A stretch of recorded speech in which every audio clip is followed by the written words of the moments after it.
Problem statement is given an integer array nums and an integer k. Return the k most frequent elements. Now let's understand this better with an illustration.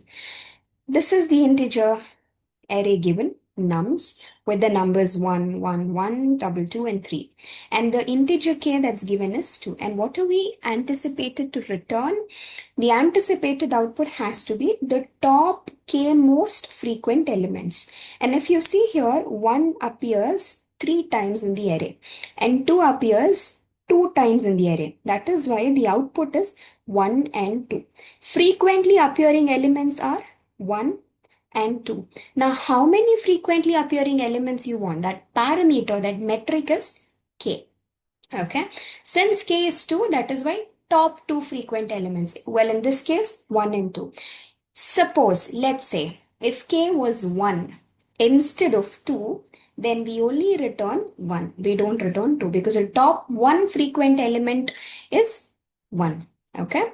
Now, let's imagine another instance wherein the list of array has these numbers 2, 2, 0, 0, 0, 3,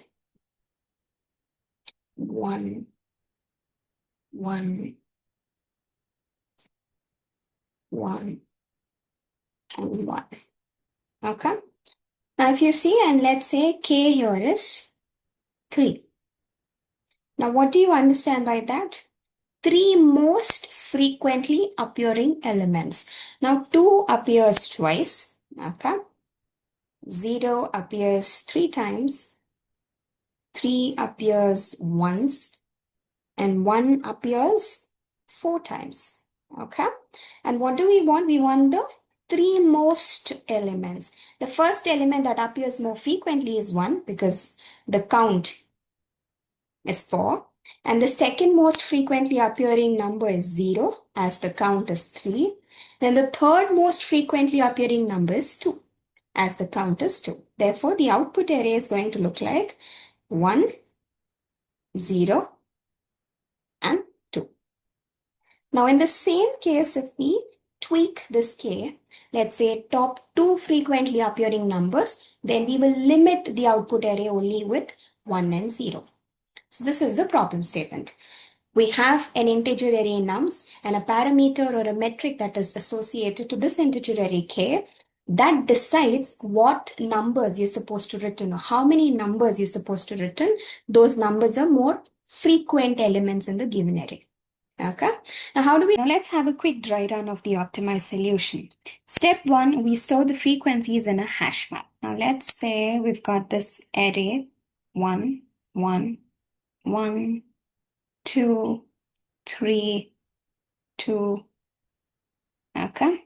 Now what do? We first jot down the frequencies of each element. So 1 appears thrice. So 1 becomes the key in the map and 3 becomes the value. That's the frequency. And 2 appears twice. So 2 is the key, 2 is the value. And 3 appear once. So element 3 becomes the key. And since it appears once, that becomes the value. This is going to be step 1. We make use of a hash map because we'll have to calculate the frequencies. Now reckoning of the frequencies is predicated on the data structure hash map. Then step 2 is going to be we create a minimum heap. And this minimum heap we create based on the frequencies that we've reckoned using a hash map. Now once we create the min heap, we start pushing the elements into this heap. Now up till when, how long do we push the elements into the heap? Until the heap size becomes greater than the metric k. That's a constant that's provided. Okay. In case if the heap size exceeds the value of k, we remove the smallest frequency element. Now, making use of this approach, the heap will always store only the top k frequent elements. Now, you'll understand this better as in when we move ahead and we start coding on our own, all of this makes more sense and will be crystal clear. Okay, moving on. How do we code this and what do we do? First thing, we've stored the frequencies and numbers and then there is a frequency map. Now, next thing that we do is we make use of a heap. Now, when we make use of a heap, this is going to be the heap process. we start adding the elements into the heap. So the first element is 1, then the second element is 2. Then when we add 3, the heap size becomes 3. But what is the value of k? The value of k is 2. Therefore, the smallest element with the least frequency will be removed. So 3 will be removed and the remaining value will only be 1 and 2. Therefore, the final answer will be 1 and 2. Let's code the solution so that we understand this vividly and we get a better understanding on this. Okay, so first we make use of a hash map and then we run a for loop and we start storing the frequencies making use of this hash map. So this I think we've been doing in the past problems as well. So we are very sure and clear about how to calculate the frequencies making use of a hash map. Then what's the next? The additional step that we have here is we make use of a priority queue of type integer. Okay, now you have to be a little clear about this piece of code. Okay, so we are making use of a priority queue, and in the constructor, I mean in the parameter, we're passing a comparator object. Okay, if you don't pass anything here, it will be stored in an ascending order, but we have to store the elements making use of the frequencies based on the frequency. That is why we make use of this lambda method. So where you're passing two objects, object 1 and object 2, which is A and B. And how are we storing it? We're storing it based on the frequency. We first get the frequency of A and subtract it with frequency of B. And what value is returned based on that we store. Now, if you make use of this compare method, if it returns a positive value, which means object 1 has to come after object 2. That is, A has to come after B. And if the compare object returns a negative value, which means object 1 has to come before object B. Let's take a better understanding. Let's say if we have 2 and 3, and if you have a compare method, if you pass these into compare, then what is the method that we're doing here? We can apply any lambda function. Here we are making use of subtraction. We are subtracting the frequencies, but there we can see lesser than, greater than, anything you can do. Now frequency of 2 is 2 minus frequency of 3 was 1. So 2 minus 1 becomes 1.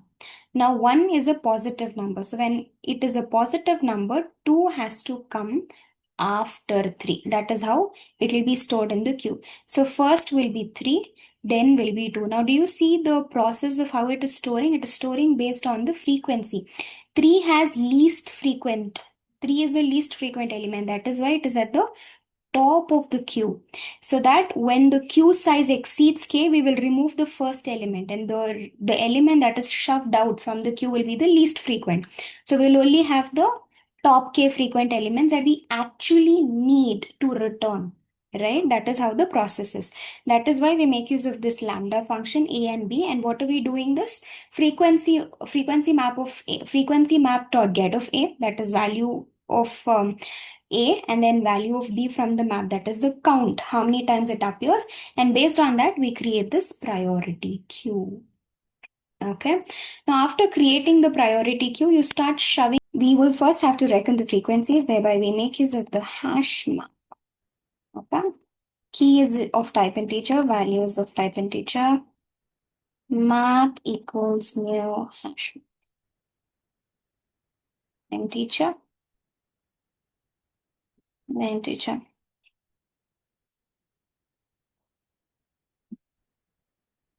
Okay, and then we start calculating the frequencies of map. So for int num from nums map dot put, we put num and we make use of this map's inbuilt method get or default.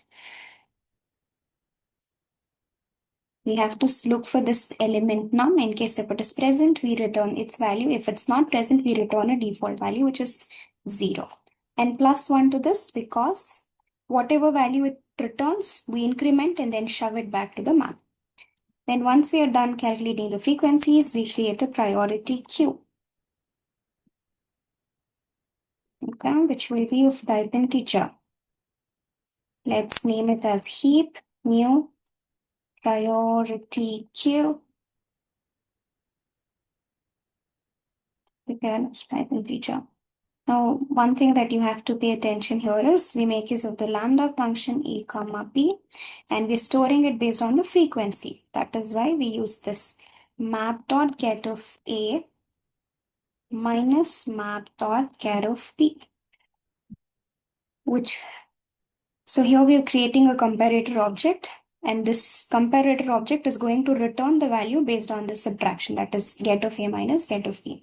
And here, since we've used a first, it will return positive value accordingly, right? The smaller the element's frequency is, the first it will be stored. So the priority queue will store the elements based on the frequency. The smaller the frequency, the first element will be stored.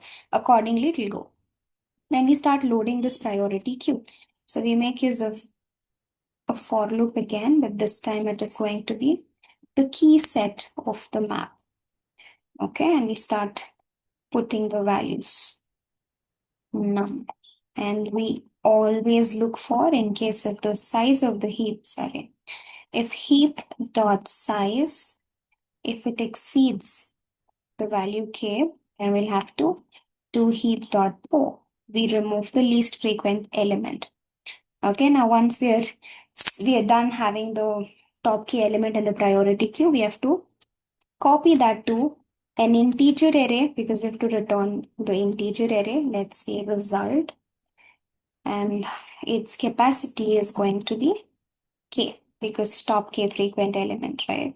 And we again start int I equals 0, I value has to be less than k, I plus plus. And what do we do here? We take result of I will be heap dot o. We keep retrieving the elements from the heap and we save it to result, and finally we return this result array.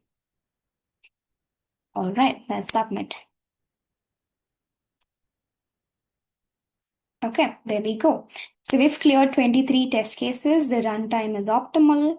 The space complexity is optimal here again. So all this we do in big O of n time, if you see. Okay.